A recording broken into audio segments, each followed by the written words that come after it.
Welcome, BSF here. WoSlice.blogger.com, that's my blog, you should hit that up. Alright, I'm going to go over a little bit of the basics of Trade Skill Master today. It's an excellent add-on, I recommend you get it highly. It's a little overview of the pane that comes up when you click the little icon next to the map. And here's the different crafts and everything that you can make. It's really an excellent add-on to make some serious cash on the auction house. Alright, and one of the favorite things about it is that it keeps track of all of your purchases and sales to see, are you actually cutting a profit? Because a lot of times what happens when you get more deep into, playing the auction house, you tend to reset auctions, and you kind of should want to know if you're turning a profit or just wasting your time. Alright, the first thing you want to do whenever you log on or open up TSM is do a general get all scan. It scans the entire auction house in about 5 minutes. It's really excellent, I highly recommend it. And it tells you exactly what your costs are going to be if you're going to make anything. Today we're going to be making some tailoring gear. Probably the best gear to make for tailoring wise would be the PvP gear. This stuff sells great because there's plenty of people who want it when they level new characters. Alright, now here we have the different things we can make. And everything's checked right now, so what we're going to do is disable all, because we don't want to make all these things. Some of these things turn a negative profit. And you want to come back and check this occasionally to see like what is making the most profit, because sometimes you miss over things when you do your auction house scans. Alright. Now don't be deceived by some of the things that have a big profit, like a windmill tunic, or tunic, whatever the hell it is, because those don't really sell, and maybe one sold, and that's why it says, but whatever. You want to stick to gear that's more comfortable, or you're more comfortable with, and gear that you know is probably going to sell. That's why the PvP gear is excellent, because it's in high demand. And as long as you stay focused, selling stuff on the auction house, it's going to be, you're going to turn some profits, which should be nice. Alright. Now, after you go through everything, disable everything, as I'm doing now, you're going to want to set your max restock quantity. And that's what happens when you right click on one of the pieces of gear here, and you're going to set that to 3, or any number you want, but that's how many you're going to have in your inventory after you finish crafting. There's really no need to have more than 3 unless you're in a highly populated realm where this stuff is going like hot potatoes. But if that were the case, the price would probably be pretty low. That's okay though. Alright, then there's a good amount of, I try to stick to like 5 or 6 pieces of PvP gear. And you can go and get these patterns in your shrine from one of the vendors in there, and I highly recommend spending your Motes of Harmony or Spirits of Harmony on them. So yeah, once we finish disabling everything, we're going to start setting what we want to actually craft. Alright? And normally bags don't sell because the actual materials just cost more.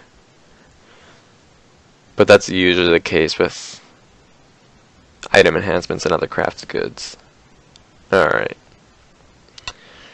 After we did all that, we set our max restock quantity to 3. We're going to go into our tailoring pane, and up at the top we're going to find this nice, display here.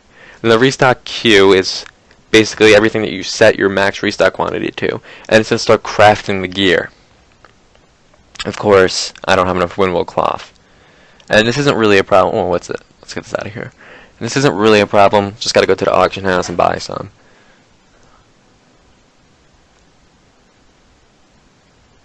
Alright.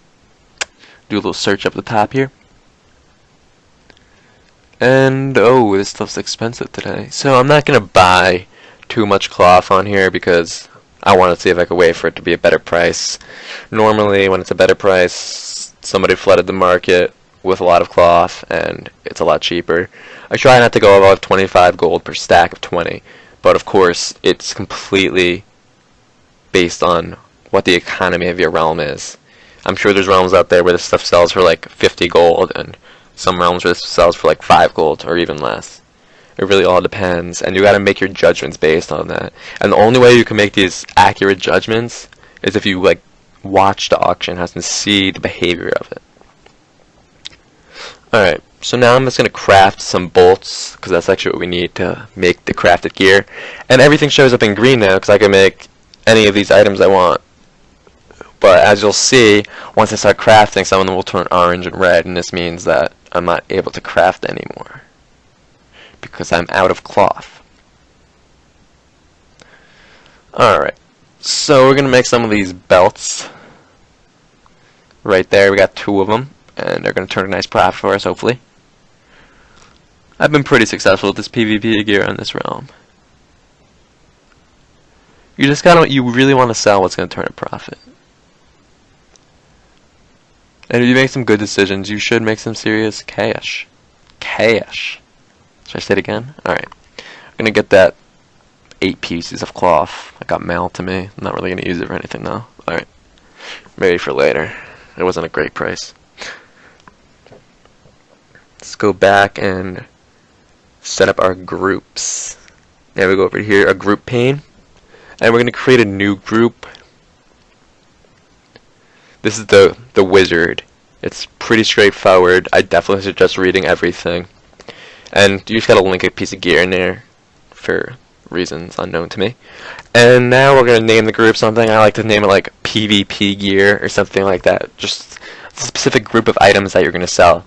And I have multiple groups for different things. I have another group for enchants. Alright. You're always going to want to set your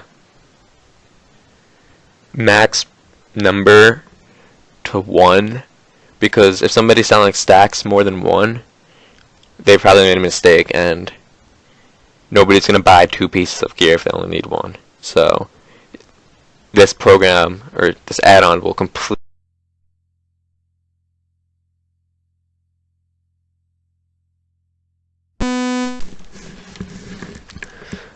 I'm sorry, my mic just went there. And this add-on will completely ignore any of those. Alright, now we want to set undercut to 1 copper.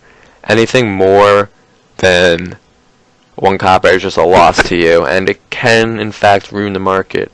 For example, people undercut by 5 gold. I hate them. But there's people out there who do this. They don't really know what they're doing. They're trashing markets. And you just kind of got to accept that. What you can do is a feeble attempt sometimes, or it actually ends up being very successful. But you can reset all of the items, which is a video for another day.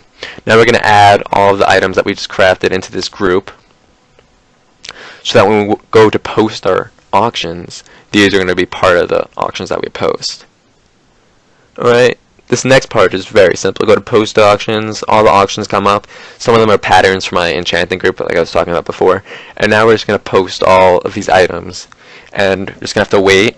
A lot of times they get undercut because people use the same add-on as I do.